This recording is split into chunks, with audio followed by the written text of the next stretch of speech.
pananagutan. Patawarin mo kami sa aming pagkukulang at pagkakasala. Patuloy mo kaming akayin sa landas ng katarungan at kabutihan para sa aming bayan. Magpadala po kayo ng maraming anghel ng katotohanan at ilayo sa amin ang pagpapakalat ng kasinungalingan. Ito ang aming dalangin sa ngalan ni Jesus. Amen. The clerk of court will now call the roll. Roll call of members. Senator Judge Aquino. Senator Judge Cayetano Alan. Senator Judge Cayetano Pia. Senator Judge De La Rosa. Senator Judge Ejercito. Senator Judge Estrada. Senator Judge Go. Senator Judge Ontiveros. Senator Judge Lacson. Senator Judge Lapid. Senator Judge Legarda. Senator Judge Marcoleta. Senator Judge Marcos. Senator Judge Padilla. Senator Judge Pangilinan, Senator Judge Soto III, Senator Judge Tulfo Erwin, Senator Judge Tulfo Rafi, Senator Judge Villanueva, Senator Judge Villar Camille, Senator Judge Villar Mark, Senator Judge Zubiri, the presiding officer, Senator Judge Escudero, Senate President Gatchalian. With 16 senator judges present, the chair declares the presence of a quorum. In accordance with the rules of procedure on impeachment trials, the chair now recognizes the duly elected presiding officer to preside over the proceedings of the impeachment court. Thank you, Mr. Senate President. If there are no objections, we shall dispense with the reading of the Journal of July 29, 2026 of the Senate sitting as an impeachment court and shall consider the same as approved.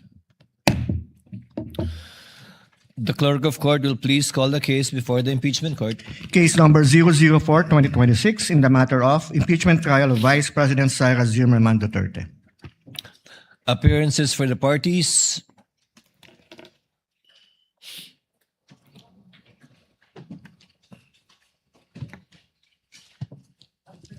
Good morning, Your Honor. Same appearance for the prosecution. We are ready, Your Honor. Thank you and good morning. Appearances for the respondent. Good morning, Your Honor. Same appearance for the respondent accused. Thank you, Your Honor. Will the lead prosecutor kindly call their witness for today? Your Honor, may I request that counsel for the panel of prosecutors, Attorney Lorna Kapunan, be recognized. Attorney Kapunan is recognized.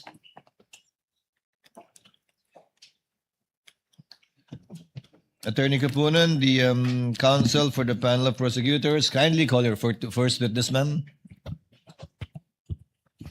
Good morning, Your Honors. Attorney Lorna Patao Kapunan, counsel for the petitioners under the direct control and supervision of the House panel of prosecutors. We'd like to call on our first witness, Your Honors, Mr. Roderick C. Wamil. The clerk of court, through Sergeant at Arms, is directed to kindly bring and situate at the witness stand the witness of the prosecution for today, Mr. Roderick Wamil.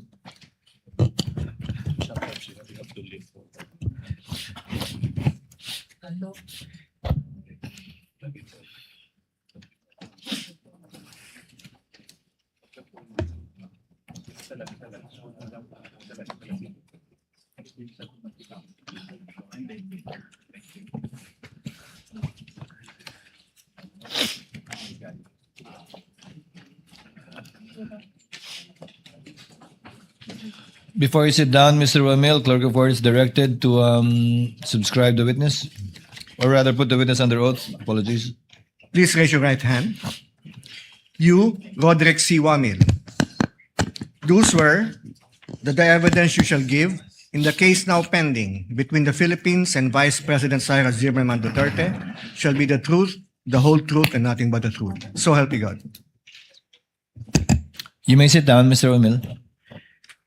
Your witness, counsel for the panel of prosecutors, Attorney Kapunan, you may proceed when you're ready with your offer. Thank you, Your Honor. But before we proceed, senators, honorable senators, and presiding officer, may we flash on the screen page 2 of the pretrial order dated 29 June 2026. Please note from the screen that several admitted facts are stated in the said pretrial order. I call your attention, please, to page 2 of the pretrial order. These are the admitted facts for Article 1 on the misuse and misappropriation of confidential funds. I will not read them anymore, but I'd like to highlight certain admissions. The lady may proceed for the guidance of the Senator Judges. Thank you, Your Honor. As can be seen from the screen, first, the OVP, Office of the Vice President, had confidential funds in the fixed amount of 125 per quarter. The first quarter of 2023 is February 6 to March 29, 2023. For the second quarter of 2023, that is April 25 to June 30, 2023, and for the third quarter of 2023, which covers the period July 14 to September 30, 2023. Fixed amounts per quarter of 125 million. You're referring to paragraph numbers 2.5, 2.6, and 2.7, Counsel. Yes, Your Honor. You may proceed.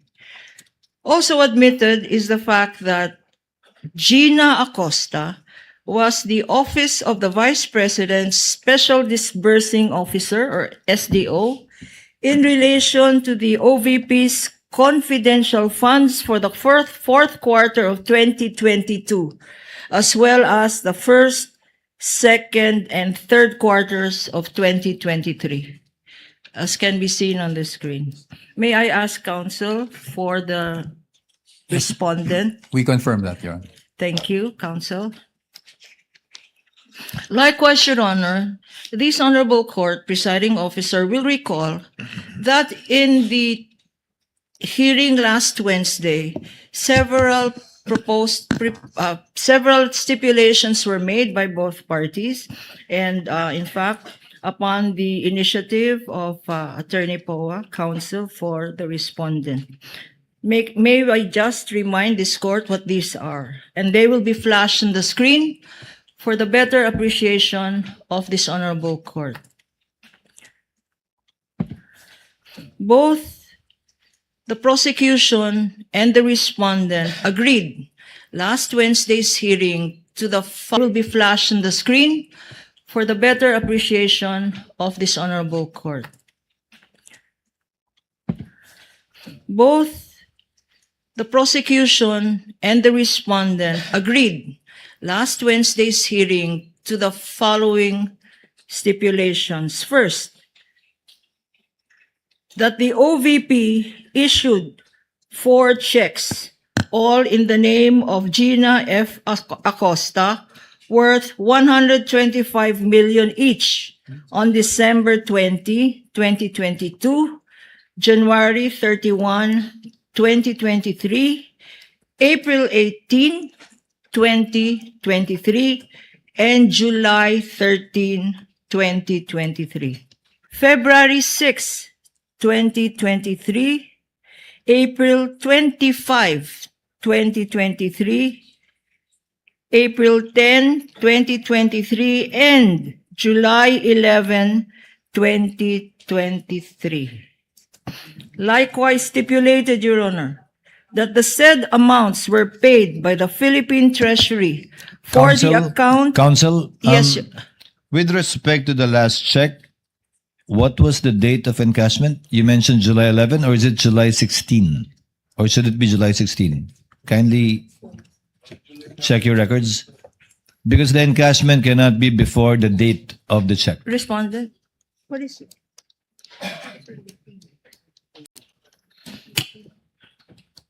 Kindly check the last check. Last 3 digits, 664. Counsel mentioned that it was encashed on July 11, 2023. Come on, guys. It should be, if I remember correctly, it should be July 16.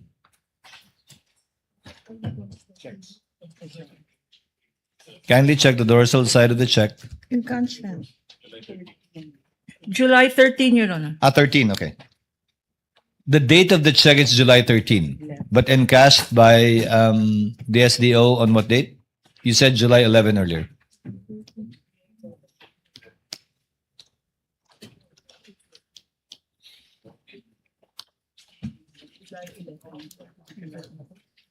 Encashment eh.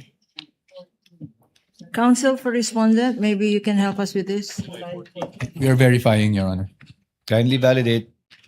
Because date of encashment cannot precede or antedate the date of the check.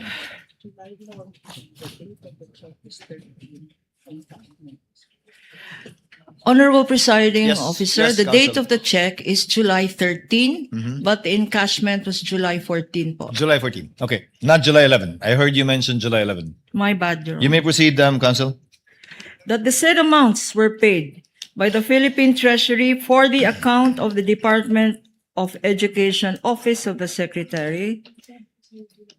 And lastly, that Mr. Edward D. Fajarda received the amounts of the checks on February 22, 2023, April 26, 2023, and July 13, 2023, which amounts to 112.5 million, Your Honors. May we ask counsel for respondent to confirm this? Your Honors, I really don't want to make a big issue about this, but just on the first stipulation, Your Honors, please. We remember stipulating only as to the ability of the witness to identify the checks and to the authenticity Of the checks. of the checks. Now, I do understand where the counsel for the prosecution is coming from, but perhaps we could just refer to our records in terms of the stipulations made, Your Honors. The presiding officer remembers that the authenticity and execution of the checks, as well as all the information contained therein, meaning to say the signatories, the payee, the amount contained therein, the date it was encashed, were all stipulated to by the respondent. In not so many words, counsel, you are correct.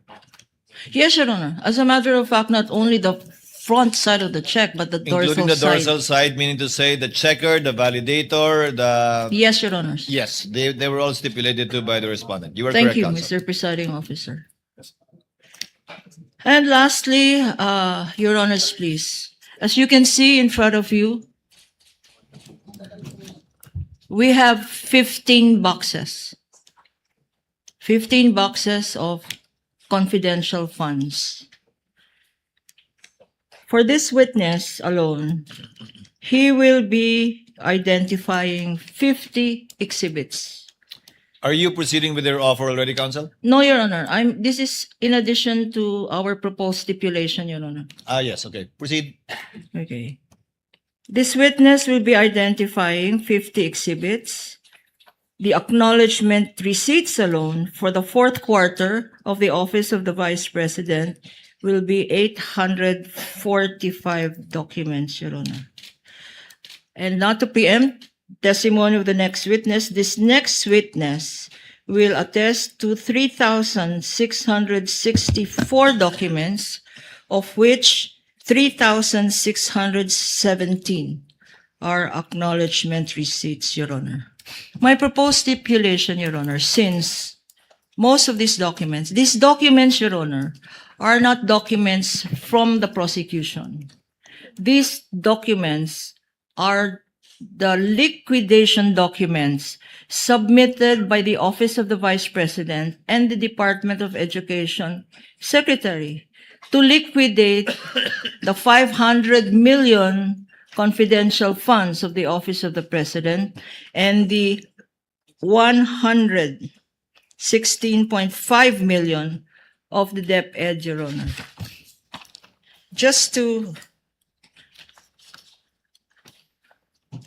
emphasize, Your Honor, these are common exhibits. And if counsel, we can flash them on the screen. Most of these are common exhibits.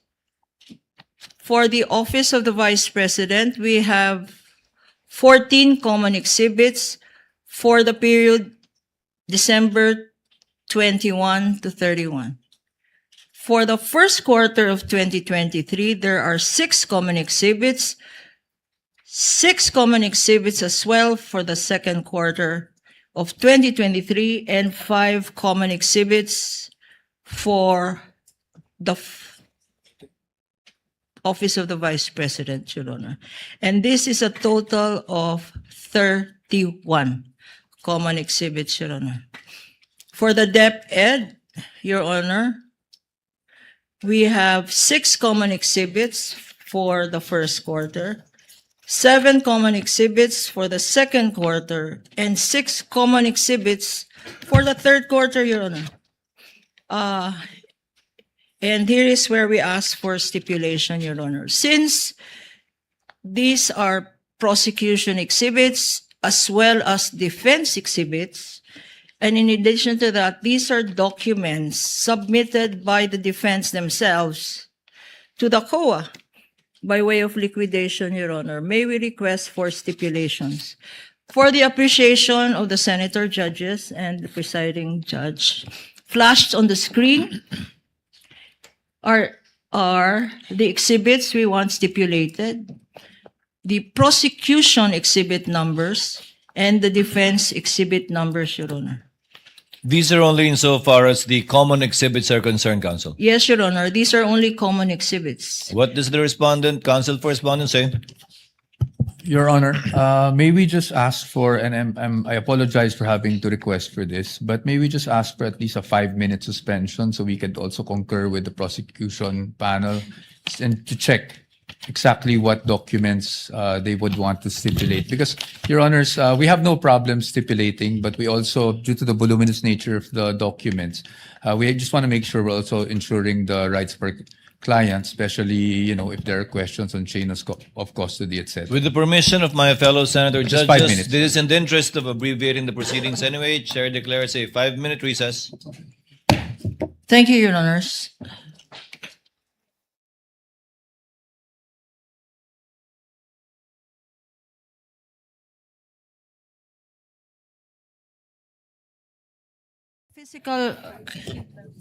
The physical exhibits are here if counsel wants to look at them. Sure. We are on recess. No need for permission to approach each other.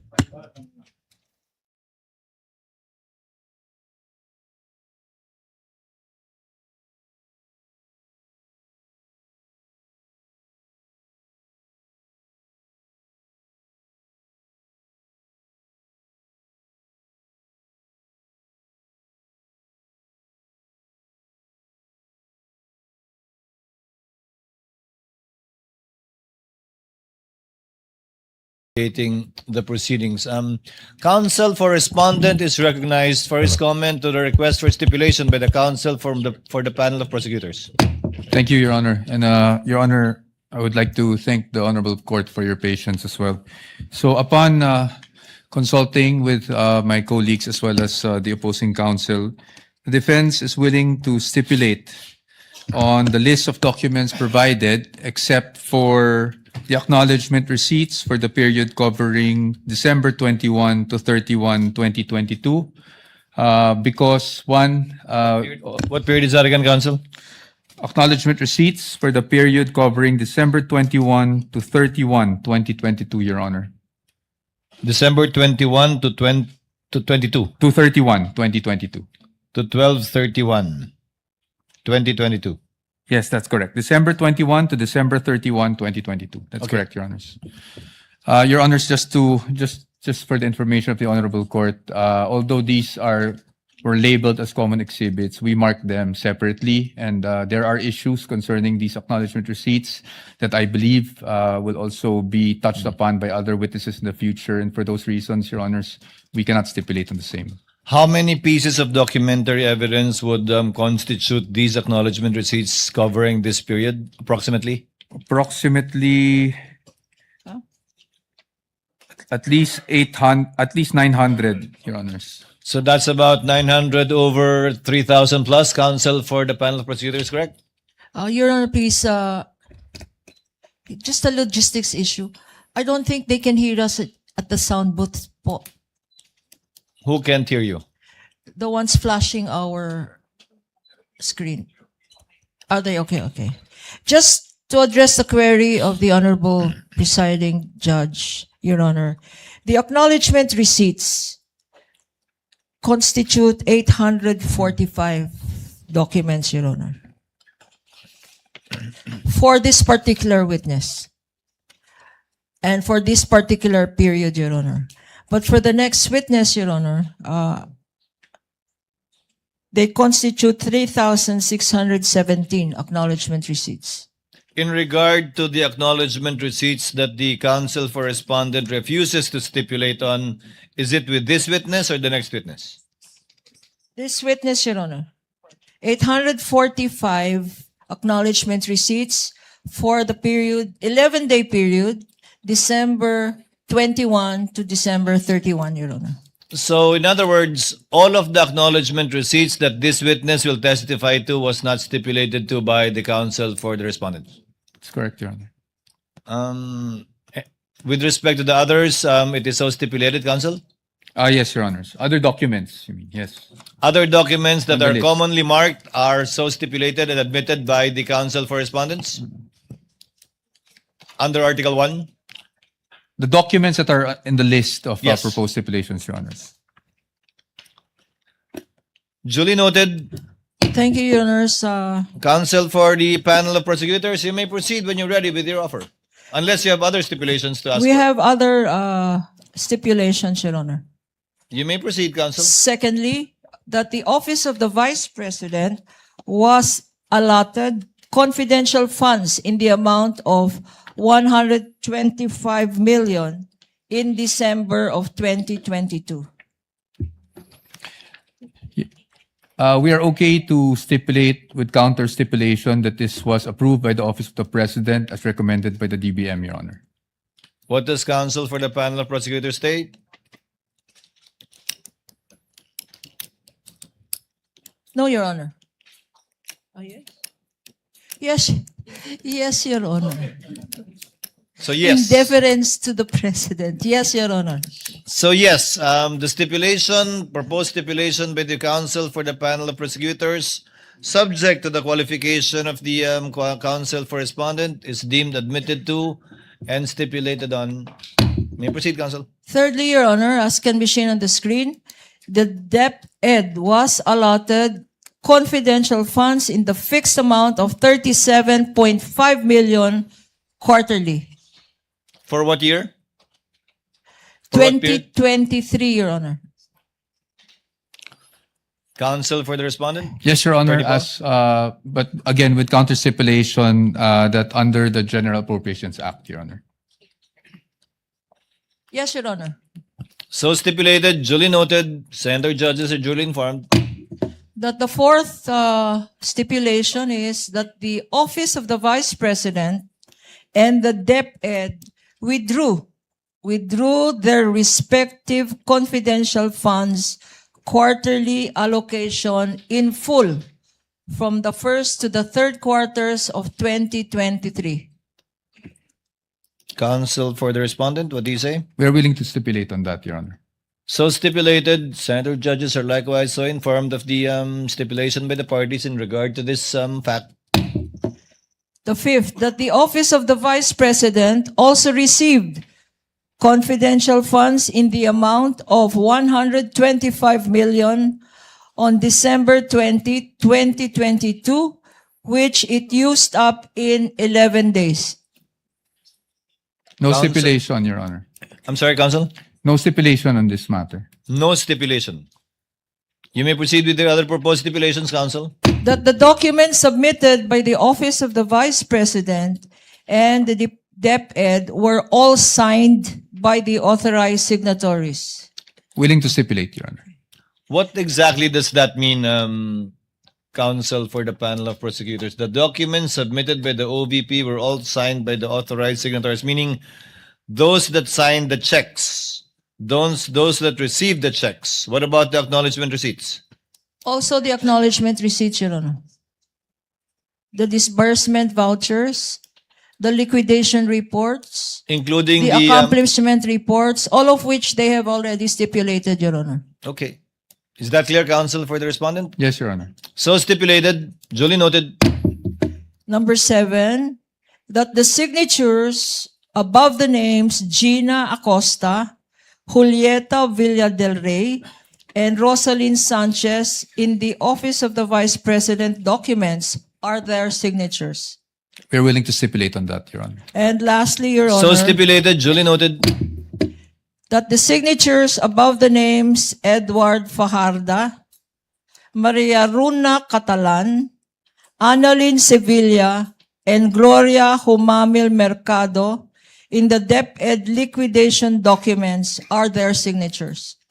Willing to stipulate on that as well, Your So stipulated, duly noted. Thank you, and we would like to thank counsel for the respondent for Thank you, Your Honor. the stipulations. We would like to and, thank the parties as well for abbreviating the proceedings and assisting this court in so far as shortening. I think it has saved the Senate judges 10 boxes, Your Honor. How many in total again? We have 15 boxes, Your Honor. That's 2/3. Good enough. Two-thirds. Counsel may proceed with their offer for the testimony of this witness unless there are other stipulations. If there are none, you may proceed, counsel, when you're ready. Your Honors, please, we are offering the testimony of Mr. Roderick C. Wamil to prove the following. First, that Mr. Wamil was a state auditor of the Commission on Audit, Intelligence, and Confidential Funds. Number 2, that siya po ang nag-conduct ng audit ng Office of the Vice President, liquidation of confidential expenditures for the periods covering the fourth quarter of 2022, which is December 21 to 31, 2022, and the first, second, and third quarters of 2023.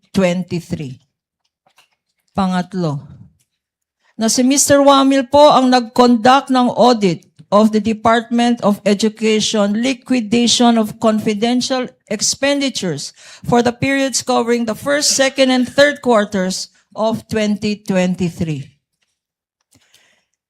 Number 4, napansin ni Mr. Wamil na kulang-kulang ang mga dokumentong sinubmit ng Office of the Vice President at ng DepEd for their liquidation of their respective confidential funds for the specified periods. Number 5, at dahil dito, si Mr. Wamil ay nag-issue ng audit and recommendations na tinatawag na Audit Observation Memorandum, AOM, dated September 14, 2023 and October 3, 2023, duly issued to the Office of the Vice President for the periods covering the fourth quarter of 2022 or the period December 21 to 31, 2022. Number 6, that Mr. Wamil also conducted the audit of the documents submitted by the OVP through its letters dated October 19, 2023 and November 30, 2023 in response to the aforementioned AOMs. Number 7, that in accordance with Mr. Wamil's audit and recommendations, nag-issue ng Notice of Suspension dated December 13, 2023 sa OVP. Number 8, in accordance with Mr. Wamil's audit and recommendation, an AOM dated February 1, 2024 was issued to the OVP for the periods covering the first, second quarters of 2023, and an AOM, Audit Observation Memorandum, dated August 8, 2024, was issued to the Office of the Vice President for the period covering the third quarter of 2023. Number 9, in accordance with Mr. Wamil's audit and recommendations, an Audit Observation Memorandum number 2024-015, dated February 1, 2024, was duly issued to the DepEd for the periods covering the first and second quarter of 2023. Likewise, Your Honor, we are offering the testimony of this witness to identify and authenticate documents, and likewise, lastly, to prove such other matters as are relevant and material to the impeachment of Vice President SARA Duterte, and relevant as well to the aforementioned purposes. Comment from the council for respondents on the offer? Subject to cross, Your Honor. Subject to cross, council may proceed with her direct examination of the witness, Mr. Roderick C. Wamil, when she is ready. You may Thank you, proceed, Your Honor. With the permission of the presiding officer, Honorable Senator Judges. Magandang umaga, Mr. Witness. Magandang umaga po. Kumusta na po kayo ngayon? I'm feeling a bit anxious lang po as of this moment. Nervyos. Anxious. Okay. Huwag kang mag-anxious. Please state your name again. Your name, your age, and occupation and other personal circumstances, Mr. Witness. I am Roderick C. Wamil, 34 years old and currently an audit team leader of the Commission on Audit, Pasay City. Before I ask you about your present occupation, give us a educational background. What is your educational background, Mr. Witness? Ako po ay nagtapos ng Bachelor of Science in Accountancy from the Central Luzon State University at ng Juris Doctor degree from the Arellano University School of Law. So you are both an auditor and a lawyer. Yes, ma'am. Okay. Under the office of the chairperson in charge with the conduct of the post-audit po ng liquidation of the confidential fund and intelligence fund of the various government agencies, which include the national government agencies, the government-owned or controlled corporations, and the local government units po. Okay. Na-mention mo ang intelligence at confidential funds. For our understanding, para maintindihan namin ngayon, ano ang intelligence funds at ano ang confidential funds? Ang intelligence funds po under the Joint Circular 2015-01 ay yung lump sum appropriation po na provided in the budget of the agency concerned with respect to their intelligence operations. While Ano naman ang confidential funds? ang confidential fund po based on the Joint Circular 2015-01 ay yung lump sum appropriation po ng concerned agency para sa kanilang confidential expenses. At you earlier said, sinabi mo kanina na ang office ng ICFAO ang nag-audit ng national government agencies. Anong ibig sabihin ng nagko-conduct ng audit? Anong klaseng audit ang ginagawa ng COA ICFAO? Ang audit po na ginagawa ng COA ICFAO ay compliance post-audit po. What do you mean by compliance post-audit? When we say compliance post-audit po, we evaluate a certain subject matter which is covered by the audit with respect to a certain criteria po which is usually po yung applicable laws, rules, and regulations. And in case of the confidential and intelligence fund, ini-evaluate po namin yung liquidation ng confidential and intelligence fund based dun sa criteria na presented ng Joint Circular 2015-01. At pag sinabi naman pong post-audit, ginagawa po namin yung audit after the fact of the disbursement. So, ini-evaluate po namin kung yung disbursements ay properly supported with complete documents as required by the applicable rules and regulations. And if yung disbursements po ay hindi illegal, hindi irregular, or hindi improper. At sa pag-conduct na sinabi mong post-audit, ano ang basihan ng ginagamit natin? Ang ginagamit po namin sa ICFAO ay yung Joint Circular 2015-01. Can you tell us ano itong Joint Circular 2015-01?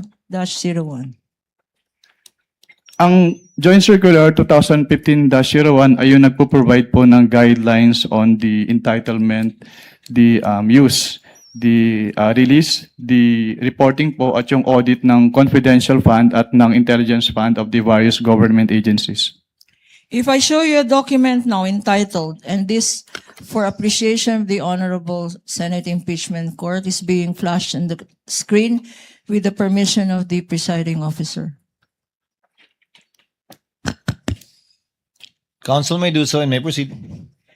I'm showing to you now a document entitled the Joint Circular 2015, which for identification has been marked as Exhibit P-1-4 for the prosecution.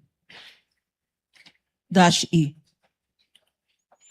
Showing to you this document, we have here, Your Honor, we're being assisted here Assisting by counsel may approach. our Associate Attorney Mark Peña. Likewise, assisting counsel for the respondent may approach Thank you, Your Honor. the witness.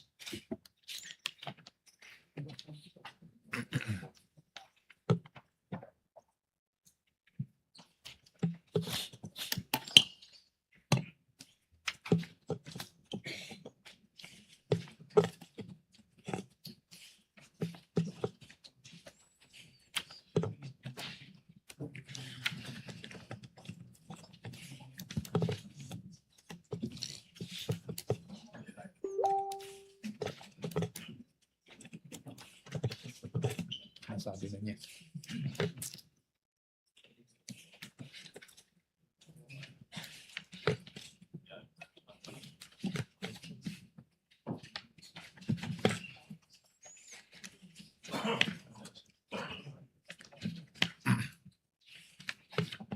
While we're waiting, counsel, Attorney Kapunan, would you like to identify this document as previously marked so that we can have it on the record and for the reference? Your Honor, please, of Mr. Witness, what relation does this joint circular have to the joint circular that you mentioned na basihan ng inyong audit, post-audit? Ito po yung same joint circular po na basehan po ng aming audit sa ICFAO. Okay. Bakit tinatawag ito na joint circular? Tinatawag po itong joint circular dahil ito po ay resulta ng joint efforts ng Commission on Audit, ng Department of Interior and Local Government, ng Department of the Budget and Management, ng Department of the National Defense at ng Governance Commission for GOCCs. So ito ay 5 government agencies, tama? And since when naging basihan ito ng mga post-audit ng national government agencies? Naging basehan po ito ng audit ng ICFAO sa confidential and intelligence funds ng various government agencies noong January 8, 2015 rather, nung na-approve po ito. Mr. Witness, ikaw ay familiar sa joint circular na to. Yes, ma'am. Okay, if I show you Section 4.8, being flashed on the screen, Your Honors, with the permission of the presiding justice. Sa Section 4.8, na nakikita natin sa screen, ano-ano, what kind of confidential expenses can be incurred using confidential funds? Under item 4.8 po of the Joint Circular 2015-01, the confidential fund shall be used only for the following confidential expenses. Una po, yung purchase of information necessary for the formulation and implementation Ano pa? Dahan-dahan natin. Unang-una, 4.8. Anong una? Ang una po ay yung purchase of information necessary for the formulation and implementation of program, activities, and projects relevant to the national security and peace and order. Being flashed on the screen, Your Honor, is the pertinent provision cited. Pangalawa, ano pa ang examples ng confidential funds or kung ano ang pwedeng paggamitan ng confidential funds? Pangalawa po ay yung rental of transport vehicle related to confidential activities. Also being flashed on the screen for easy reference. Pangatlo, ano pa? Pangatlo po yung rentals and the incidental expenses related to the maintenance of safe houses. What else, Mr. Witness? Pang-apat po yung purchase or rental of supplies materials and equipment for confidential operations that cannot be done through regular procedures without compromising the information gathering activity concerned. What else, Mr. Witness? Ano pa?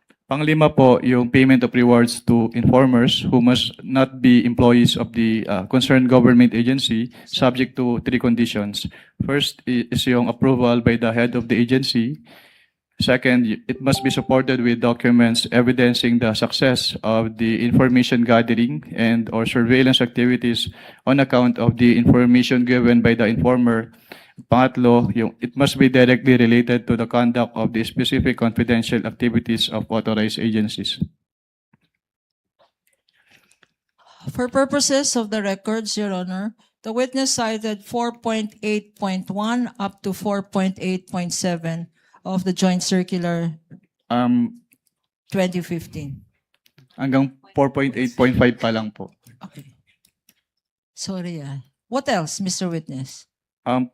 Pang-anim po is to uncover or prevent illegal activities that pose a clear and present danger to the agency personnel or property or other facilities and resources under the agency protection done in coordination with the appropriate law enforcement agencies. And last po, yung others that may be authorized by the GAA or other special laws. Okay. 4.8.1 up to 4.8.7. Ang refer po ng ating witness of Section 4.8 of the Joint Circular. Base rin sa Joint Circular na to, ano naman kung merong mga pwede, ano naman ang mga hindi pwede, yung mga bawal na confidential, alleged confidential expenses. Under 4.11 po, may specific expenses po na enumerate na hindi pwedeng paggamitan ng confidential fund. Una po yung salaries, wages, overtime, additional compensation, allowance or other fringe benefits of officials and employees who are employed by the government in whatever capacity or elected officials except when authorized by law. Pangalawa, yung representation, consultative fees or entertainment expenses. At pangatlo, yung construction or acquisition of buildings or housing structures. For the record, Your Honor, reference is made to 4.11.1 up to 0.2 and as well as 0.3. Mr. Witness, sa pag-interpret, when you interpret these regulations and this joint circular and sections that you mentioned,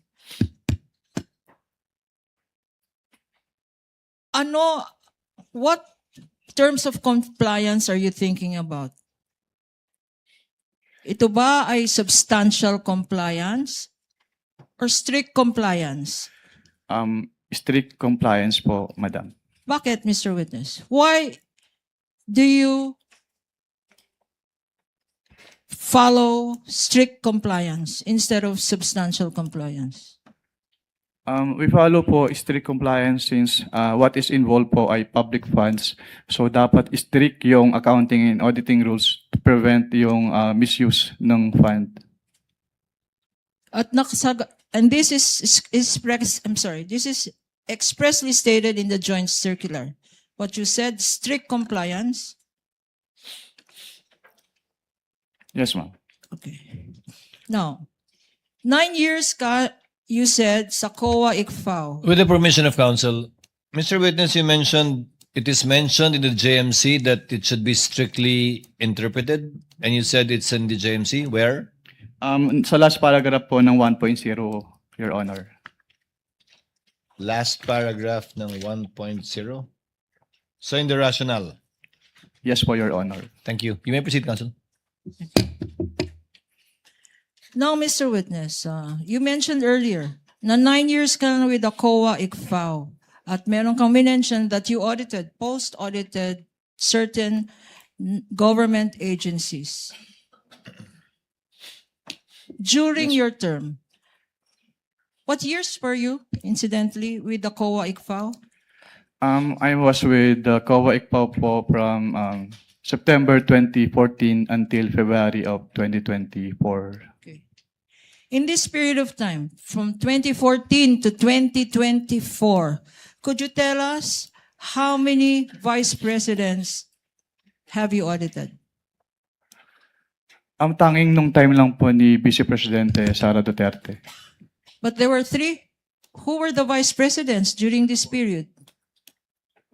Ang naging mga Vice Presidente po since I assume with ICPO in 2014 ay sa ating Vice President Binay at si dating Vice President Leni Robredo at yung ating incumbent Vice President po na si Sara Duterte. So tatlong vice president, Vice President Binay, Vice President Robredo, at Vice President Sara Duterte. Sino-sino sa kanila ang inaudit mo tungkol sa confidential funds? Ang buhat po nung nag-assume ako nung 2014, tanging si Vice Presidente Sara Duterte lang po yung aking na-audit na may Bakit, confidential fund. Bakit, Mr. Witness? Bakit Vice President Sara Duterte lang ang inaudit mo ng confidential funds?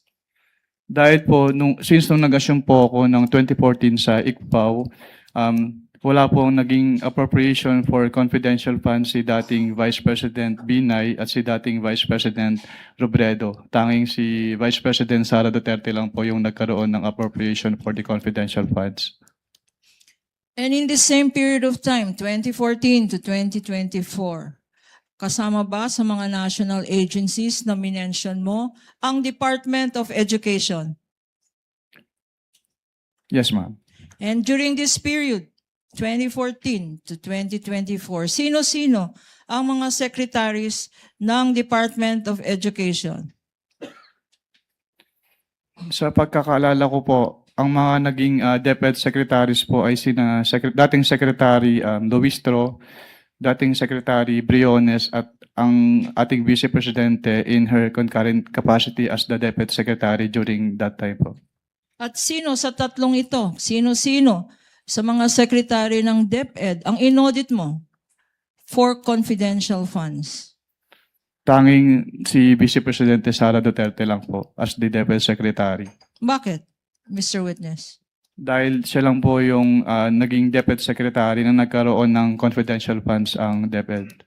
And could you tell us how much was the confidential funds of the Vice President that you said you audited? May I clarify po kung anong office po yung tinutukoy niyo? Office of the Vice President. Sa Office of the Vice President po, ang kanilang naging confidential fund ay from the fourth quarter of 2022 until third quarter of 2023 ay 125 million pesos per quarter. So ang total po nun ay 500 million pesos. Magkano naman ang confidential funds na inaudit mo sa DepEd, Department of Education? Ang inaudit ko naman po sa Department of Education, since ang kanilang cash advances ay from the first quarter of 2023 until the third quarter of 2023, at meron silang 37.5 million pesos quarterly cash advances. So ang naging total po nun ay 112.5 million pesos. Thank you, Mr. Witness. Ngayon, you said that you conducted the post-audit of both offices. Pag nagko-conduct ng post-audit, ano ang rini-require na documents para sa confidential funds? Ang nire-require po namin na documents ay yung mga requirements as provided under the Joint Circular 2015-01 o yung mga tinatawag na liquidation documents po. Ano-ano ang mga liquidation documents na to? Based on the joint circular po, yung mga liquidation documents na yun ay yung kanilang liquidation reports, yung disbursement voucher na ginamit nila, yung land bank checks, yung obligation request, yung kanilang physical and financial plan, yung kanilang accomplishment reports po, and yung proof of submission noon to the Office of the President, the Senate President, and the Speaker of the House, yung certification of the accountable officers on the utilization of the confidential fund, yung designation po ng special disbursing officer kapag hindi si head of agency yung magiging disbursing officer, yung fidelity bond ng accountable officers at yung kanilang specimen signatures po. Okay. Your Honor, please, these liquidation documents submitted by the Office of the Vice President and the DepEd are among the stipulated documents of the counsel for the respondent, Your Honor. But for easy reference, may we also ask permission to flash them on the screen for the better appreciation of the senator judges. And I Counsel? ask, I'm sorry. Please proceed. And may I ask Attorney Peña to please show these documents to our witness for purposes of comparison. Assisting counsel may approach the witness. Likewise, the respondent. assisting counsel for the respondent, Thank you. if they so wish. This is for the information of the senator judges, given that the documents stipulated earlier were merely enumerated so that the senator judges may be appraised of the documents that have already been admitted to and stipulated to by both parties. Counsel may proceed. Thank you, Your Honor. Since stipulated, there's no need really to compare. But I am showing now to you, and this is being flashed on the screen with the kind permission of presiding judge, a copy of a fiscal financial plan approved on December 13, 2022, marked as Exhibit P-1-14 for the prosecution. And likewise, for the record, on the part of the defense, marked as D-1-23-OVP. That's Yes, correct, sir. Your Honor. Yes, Your Honor. Will the witness please respond? Okay. Sa bottom portion, give me a look. Sa bottom portion,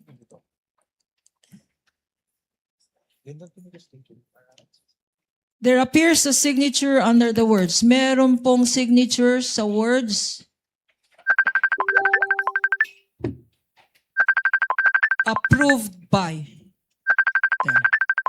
Anong ibig sabihin ng approved by? Ang ibig sabihin po ng approve by ay inapprove po noong nakapirma yung contents ng fiscal and financial plan po based on that document. Okay. At sinabi mo, approved by ay inapprove. Kung sino man ang nakalagay na signature dyan. Kaninong signature naman ang nasa bottom portion ng ating Exhibit -1-14? Kay Vice Presidente SARA Duterte po. Why are you familiar? Bakit mo kilala? Bakit mo alam ang signature ni Vice President Duterte? Dahil among their submissions po ay yung kanilang specimen signatures at kasama po doon yung specimen signature po ni Vice President. At yung kanyang pirma po doon sa specimen signature submitted ay kaparehas po ng pirma niya dito sa fiscal and financial plan na ito.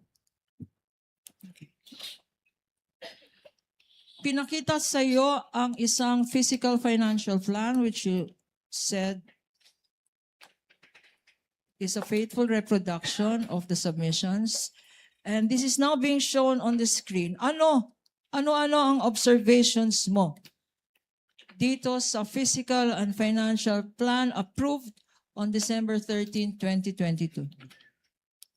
Hindi po siya compliant to the joint circular dahil yung first column, which is the programs, activities and projects, hindi po in-indicate nung OBP yung kanilang specific confidential activities na kanilang paggagamitan ng confidential fund as required under item 4.2 of the joint circular.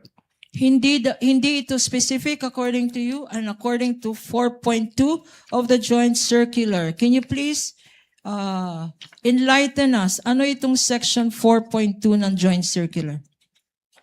Under item 4.2 po ng joint circular, all requests or allocations for CF must be supported with a fiscal and financial plan which must indicate the proposed amount allocated for each program and activity dahil ito po yung magiging basis for the disbursement ng kanilang confidential fund. At yung mga sinabi mo, nakikita ba dyan sa dokumentong yan? Wala, based po on this submitted fiscal and financial plan, hindi po nakikita rito yung kanilang specific confidential activities na kanilang pagbabasihan sa kanilang disbursement. Apart from this, yung nakita mo sa column 1, ano pang ibang observations ang masasabi mo dito sa dokumentong ito? Since yung columns for the expected outcome as well as yung column for the physical target mas match po yung specific confidential activities. So hindi rin po nakamatch or hindi rin compliant yung columns po as mentioned. At bakit? Why do you say na hindi compliant na rin to sa joint circular? Dahil po since hindi naman in-indicate po dito ni Office of the Vice President yung kanilang specific confidential activities, so hindi po na-match based on the information as presented po sa document na ito, yung laman ng expected outcome at yung physical target doon sa kanilang specific confidential activities.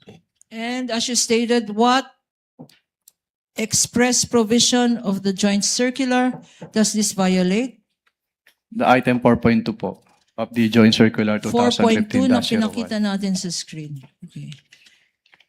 Our next document, Mr. Witness, which we shall show you, is now a certified true copy of Land Bank of the Philippines check number 00002444027,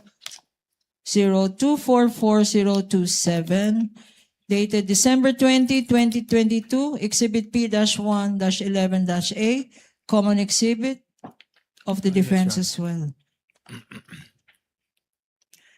Likewise being flashed on the screen, Your Honor.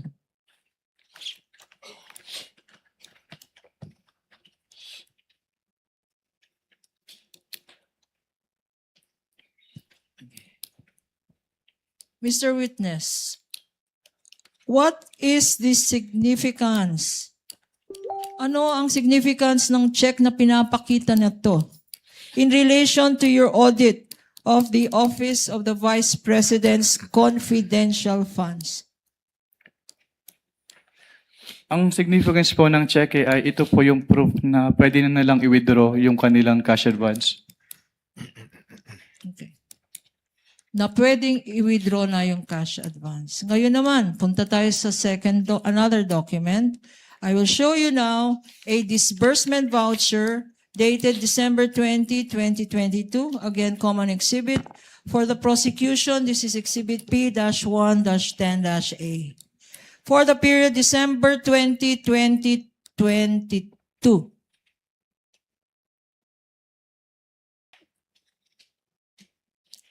In the middle of this document, pointer. In the middle of this document, there appears a signature under the words, quote, certified expense, cash advance necessary, lawful, and incurred under my direct supervision and control. Okay. Documents and are part of the submission. Witness may answer. Based on this disbursement voucher po, sinertify po ni Vice President na yung kanilang cash advance ay kailangan na ayon sa batas at na-incur po under her direct supervision. And there is a signature here in this document. Whose signature is this, if you know? May i-clarify po kung anong signature po yung tinutukoy. Ayong sa Above the name, SARA Duterte. That is the signature po of the Vice President SARA Duterte. What else, if any, observation can you make as regards this document? Under the particulars portion po, nakalagay na yung cash advance is for calendar year 2022, which is not compliant po with the joint circular.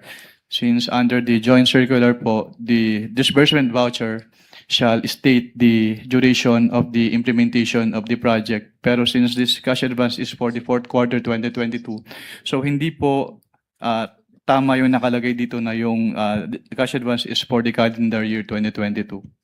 At ano naman again? Ano ang violation nito sa joint circular? May I refer po to the joint circular, Your Honor, for the specific provision? Witness may refer to the joint circular previously marked.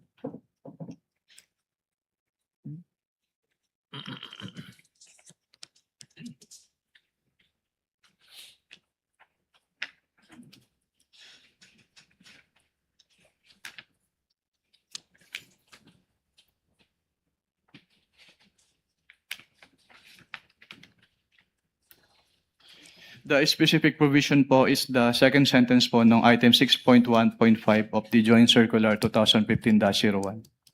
Being flashed on the screen, Your Honor, presiding officer, with your kind permission. You may do so, Counsel.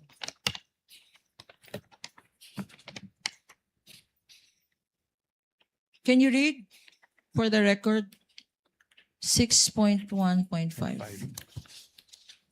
6.1.5 of the Joint Circular, cash advances shall be limited to the requirements for 3 months.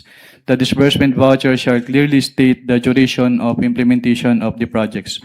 If the implementation of the project will extend to more than 3 months, additional amount may be granted only after the liquidation of the previous cash advance. If, on the other hand, cash advances are drawn monthly, liquidation shall be done monthly.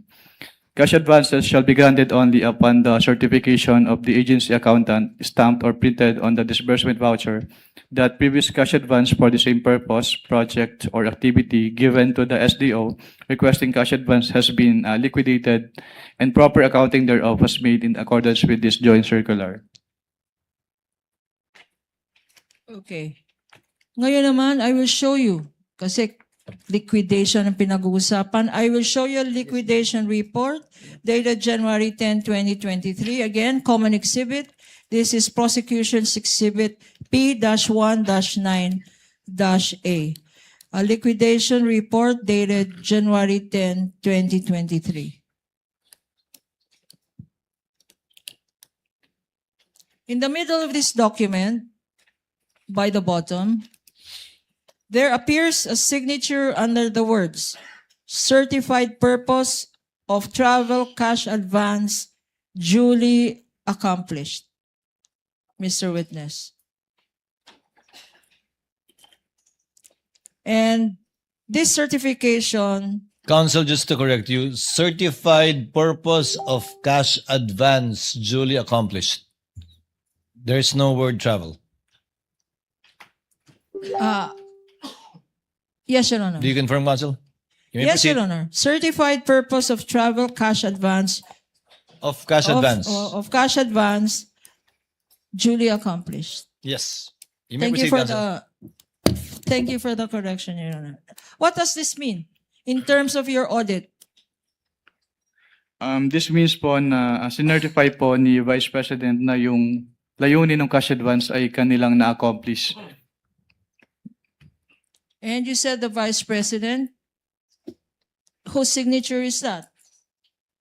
That is the signature po of the Vice President, SARA Duterte. What is the significance of her signature to this document, if any? Ang significance po nung kanyang pirma dito ay kanya nga pong sinertify na yung purpose po nung kanilang cash advance from the confidential fund ay na-accomplish po ng agency. And what are your observations? Ano ang mga observations mo, if any, sa dokumentong ito? Actually, it is one of the proforma annexes po nung Joint Circular 2015-01. Siguro ang napansin ko lang dito ay yung period covered na December 21 to 31, 2022 since the cash advance was supposedly for the fourth quarter of the 2022 of the OBP. Pero other than that naman po, this document is compliant naman po with the requirement of the Joint Circular 2015-01. Again, para maintindihan namin, sabi mo, ang na-observe mo, yung period. Yung period, Mr. Witness. Anong period covered dito? Based on this liquidation report po, ang period covered ay December 21 to 31, 2022. What is the significance? Bakit mo napansin itong period na to? Napansin ko lang naman po yun kasi yung kanilang cash advance based on the physical and financial plan po supposedly is for the whole fourth quarter of 2022. Pero based on this document po, na-disburse lang siya from December 21 to 31, 2022 or around 11 days. Okay. Sinabi mo, whole quarter of 2022. September, November, October. Sandali. Can you enlighten me anong quarter dapat yun? October, November, December. Ang Yes. sinasabi mong 3 quarters. 3 months po. 3 months for the fourth quarter. Tama? Yes, ma'am. 3 months for the fourth quarter, pero sabi mo ang ginastos na funds. Magkano ang ginastos na funds? Based on the documents po submitted, 125 million pesos po. In these 3 quarters? 3 months? Based on the document po, it was supposed to be spent for the fourth quarter of 2022. So 3 months po, supposedly. Based on Bakit their physical. supposedly, Mr. Witness? Dahil yun po yung supposed coverage ng kanilang cash advance for their confidential activities. At sinabi mo kanina, 11 days ito ginastos. Tama? Based on the document, yes, ma'am. Okay. Now, I'm showing to you now another document which is an accomplishment report previously marked as Prosecution's Exhibit P-107-A-I, again stipulated document, common document with the defense. What relation does this have? No. We will request permission to have it flashed on the screen as well. You may do so, counsel. Clerk of court is so directed. Can you repeat the question po, ma'am? Now, look at the screen and look at your document. What is the relationship of this accomplishment report that I am showing you in relation to those documents submitted by the Office of the Vice President? This is the same accomplishment report po na sinubmit ni Office of the Vice President sa ICFAO. Okay. And there appears here in this document under the words approved by. Whose signature is this? It is the signature po of the Vice President SARA Duterte. And the annotation approved by, in terms of your audit, what does this signify, if any? It signifies po that the signatory or the Vice President approved the contents of this accomplishment report. Now, in relation to this particular document, what observations, ano-ano ang napansin mo sa dokumentong ito? Napansin ko po na hindi po in-enumerate ng Office of the Vice President yung kanilang specific confidential activities na kanilang ginawa. Kailangan bang enumerate yan?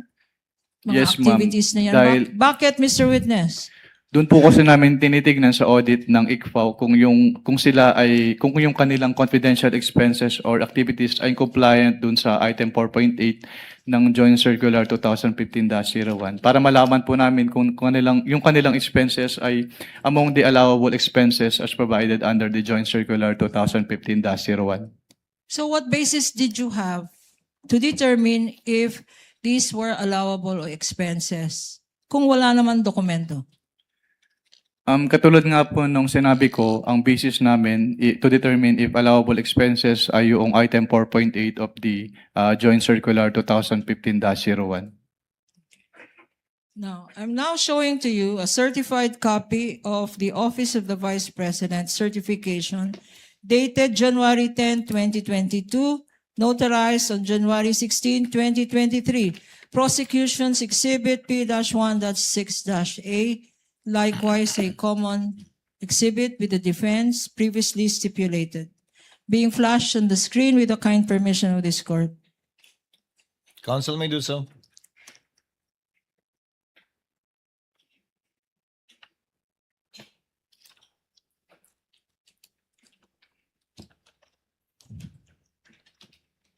Dito sa baba, may pirma sa ilalim ng mga salitang attested. Kaninong signature itong nakikita natin dito? Ito po ay signature ni Vice Presidente SARA Duterte. At anong ibig sabihin under your circular ng attested? Ang ibig sabihin po ng attested ay kanyang kino-confirm at bine-verify na yung contents ng certification na ito ay totoo.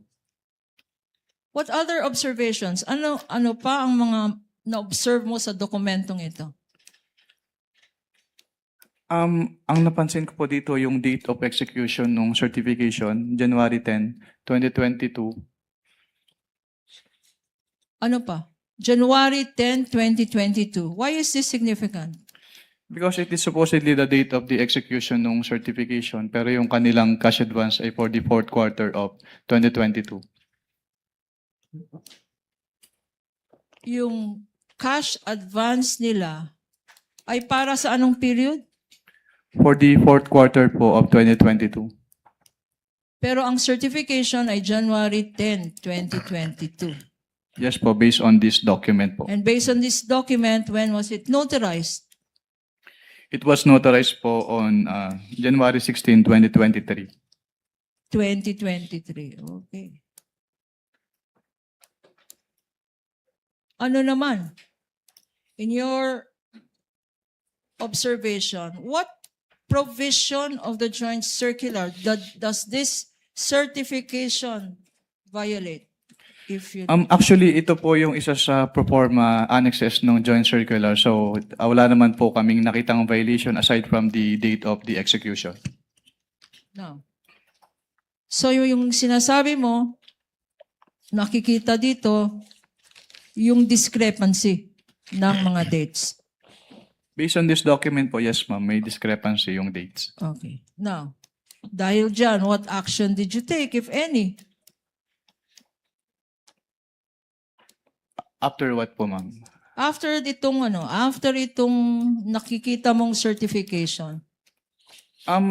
Ang naging action po namin, actually, yung naging audit namin is yung for the whole of the liquidation documents na sinamit ng OBP. Pero dito po, wala po kaming naging particular finding dito. Sinasabi ko nga po, it is one of the annexes po under the Joint Circular 2015-01 and they submitted naman po yung certification as required. Okay. Earlier, nagpakita tayo ng certain liquidation documents, yung physical and financial plan, yung disbursement vouchers, yung land bank check, yung liquidation report. What actions did you take, if any, after your evaluation of these documents submitted by the Office of the Vice President? After the evaluation po of those documents, since I noted that the documents are not compliant with the requirements of the Joint Circular 2015-01, I drafted po an audit observation memorandum which I submitted for review to my division chief. Can you tell us, Mr. Witness, anong ibig sabihin ng Audit Observation Memorandum or AOM? Ang audit observation memorandum po under the Joint Circular 2015-01 ay written notification to the accountable officers explaining to them or informing them the deficiencies po noted during the audit and requiring them to submit an explanation or to submit the documents being sought po do sa AOM or both. So, itong AOM was on account of sinasabi mong discrepancies. Yes, ma'am. Na-point out mo na dito sa Honorable Court. Now, if I show you a copy of this audit observation memorandum that you mentioned, please identify the same. Assisting counsel for both parties may approach the witness. Your Honor, please again, this is a common exhibit. This is exhibit P-1-12-A dated September 14, 2023 for the prosecution. Likewise, a defense exhibit, Your Honor.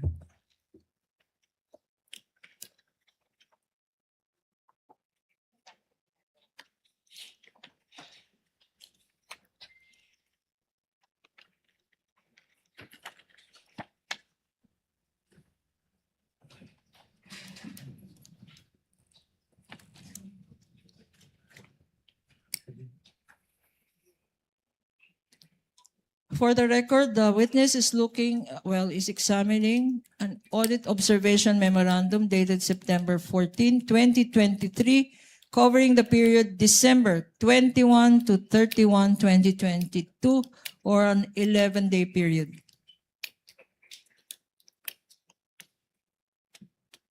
Proceed, counsel. Can you tell us, Mr. Witness, what were your findings, if any, in relation to the audit of the Office of the Vice President's fourth quarter confidential funds liquidation? Yung audit po ng confidential fund ng fourth quarter of 2022 of the OBP disclosed that, una, yung kanilang physical and financial plan ay hindi compliant dun sa requirements ng Joint Circular 2015-01 dahil hindi po in-indicate ng OBP yung kanilang specific confidential activities na paggagabitan nila ng kanilang cash advance. So una, hindi compliant ang physical and financial plan ng Office of the Vice President. Opo. And under the same item din po, yung kanilang accomplishment report ay hindi rin compliant dahil hindi rin po naka-indicate doon yung kanilang specific confidential activities na pinagamitan nila ng kanilang cash advance. Your Honor, for easy reference, we are flashing these particular portions of the document being referred to by the witness. Ano pa, Mr. Witness? Pangalawa po, hindi po sinubmit ng Office of the Vice President yung kanilang documentary evidence of payments as required under item 4.12 of the Joint Circular 2015-01. Can you remind us, ano-ano itong mga dokumento na dapat sinubmit ng Office of the Vice President to liquidate for confidential funds? Under the Joint Circular 2015-01, yung documents po na dapat isubmit ng agencies concerned po ay una yung kanilang liquidation report as proof of the liquidation. Pangalawa ay yung kanilang mga documents na ginamit nila sa grant ng cash advance, which include the disbursement voucher, yung cheque, yung obligation request, yung physical and financial plan, at yung kasama din po yung accomplishment report ng agency, quarterly accomplishment report, at yung proof of submission to the Office of the President, the Senate President, and the Speaker of the House, yung certification po ng accountable officer on the utilization of the confidential fund, yung designation ng special disbursing officer in case the head of the agency ay hindi po yung SDO, yung specimen signatures po noong signatories ng documents, yung fidelity bond po, yung certification from the agency accountant na walang unliquidated cash advances, yung SDO, at yun po. At sinabi mo earlier, na Pati yun itong- po pala yung documentary evidence of payments. So these are the documentary evidence required. Sinabi mo earlier in your testimony that there were discrepancies and insufficiencies in this document submitted. Yes, ma'am. Ano pa ang observation mo, Mr. Witness? Yung pangatlo po, yung disbursement voucher po ay, yung approval portion ng disbursement voucher ay, actually yung, katulad nga po nung nasabi ko kanina, yung disbursement voucher, ang nakalagay na period covered ay calendar year 2022, which is inconsistent with the physical and financial plan dahil ang naka-indicate po doon sa physical and financial plan, yung cash advance ay for the fourth quarter of 2022. Okay. Ano pa? Meron pa ba? Yun lang po, ma'am. Merong mga sanyamit rin sa yung mga acknowledgement receipts. Mr. Witness? Pwedeng pa ulit po ng tanong. Wala pa. Sa quarter na to, wala pa. Okay. Ngayon, in the last page of this document, there appears a signature on top of the name Nilda Plaras. Who is this Nilda Plaras, if you know? Si Assistant Commissioner Nilda Plaras po yung head of the ICFO during this time po. And how do you know that this is her signature? I saw her sign other documents and her signature on those documents is the same po with her signature in this AOM. Pagkatapos na issue ng COA ICFAO ng office mo, itong Audit Observation Memorandum, what happened next, if any? After po ma-issue, tama po ba yung tanong? Ma-issue? Yes, pagkatapos na issue ng After ma-issue, actually, Eh. after ma-issue po ba yung tanong niyo, ma'am? issue, I'm May sorry. issue. After ma-issue po yung AOM, inattempt po namin sa ICFAO, inattempt ng ICFAO na i-serve yung AOM dun sa office address ni Office of the Vice President. Pero Na-serve ba ito sa Office of the Vice President? hindi po, dahil hindi po siya tinanggap, dahil ang sabi po sa ICFAO ay wala pong authorized person to receive the AOM. When was this attempt at service of this AOM? It was around the second week of September of 2023 po. So what happened next? Nung hindi ka kayo successful mag-serve ng AOM, what did you do? Actually, on the afternoon of the same day po na nag-attempt si ICFAO na mag-serve ng AOM, nag-submit po si Office of the Vice President ng revised accomplishment report sa ICFAO. So on the same day, hindi nyo na-serve but nag-submit ng revised accomplishment report ang Office of the Vice President. If shown to you a copy of this accomplishment report, Prosecution's Exhibit P-1-17-A. Assisting counsels may approach of both parties. Also stipulated by the defense. Can you tell us ano ang observation mo dito sa mga linista ni Vice President sa kanyang alleged activities to justify her confidential expenditures? Based on this document po, some of the line items as presented po na confidential expenses ay hindi among the allowable expenses under item 4.8 of the joint circular. At yung items po na yun, Ano-ano ang mga items na yon? yung letter E po, yung provision of medical and food aid for 40 million pesos at yung payment of incentives or traveling relative to confidential operations na 10 million pesos. Isa-isahin natin. Ano? Sinabi mo na ang hindi pwede dyan yung Letter E and letter F po. letter D, Letter E po. E. E and letter F. What item is this and how much? Yung letter E po, yung provision of medical and food aid na 40 million pesos at yung letter F na payment of incentives or traveling relative to the confidential operations na 10 million pesos. Bakit hindi allowed ang medical expense for 40 million? Dahil yung hindi po siya kasama dun sa enumeration nung item 4.8 at yung enumeration po na yon ay exclusive. Yun lang po yung Exclusive. allowable confidential expenses based on the Joint Circular 2015-01. What do you mean when you say the enumeration in the circular is exclusive? Anong ibig sabihin ng exclusive?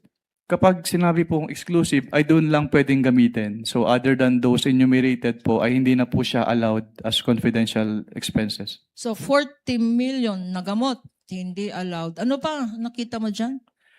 Yung item B po, yung payment of reward. Kasi aside from this accomplishment report, hindi po sila nag-submit noong any document evidencing the success of the information gathering or surveillance activities on account of the information given by the informer as required po under item 4.8.5 of the Joint Circular 2015-01. So sa particular item na yan, yung payment of rewards, you are saying, our understanding is, hindi sapat na magsabi lang ng pangalan, kailangan under the circular again? Ang sinasabi po ng circular ay dapat mag-submit sila ng document supporting the payment of reward na nag-evidence ng successful surveillance activity or information gathering on account of the information given by the informer. So kung may payment of reward, dapat may supporting document na nagpapatunay na successful ang result ng activity na yan, yung information gathering. Ang tanong sa'yo, Mr. Witness, meron bang mga dokumentong sinubmit to show the success of that surveillance? As of the time po na sinamit itong revised accomplishment report na ito, wala na po silang ibang sinamit na document evidencing the success of the information gathering or surveillance activities. We now go to anything. Mr. Witness, what happened? Nung sinubmit ba ng Vice President yung sinasabi mong revised accomplishment report, rinevise nyo rin ang findings nyo sa audit observation memorandum? Objection, Your Honor, leading. With the permission of the objection is sustained. With the permission of the parties, earlier it was agreed by the senator judges that we would be pausing hopefully in time for lunch really, and it has gone beyond already 12 o'clock. So before proceeding to I presume a common exhibit previously stipulated to by both parties, you're referring to the AOM of October 3, 2023. Let's pause in the meantime with the permission of the parties, again in compliance with the agreement earlier made among the senator judges. And we shall resume at 1 o'clock in order to afford the parties enough time for lunch. And again, with the indulgence of Attorney Kapunan, let's continue with the common exhibit stipulated to by the parties. Particularly, I'm referring to AOM dated October 3, 2023. And before we go to the unstipulated portion of the acknowledgement receipts, which might take some time. Again, with the permission of the parties, Attorney Kapunan, Attorney Poa, we are on recess and shall resume at 1 p.m. Thank you, Your Your Honor. Honor.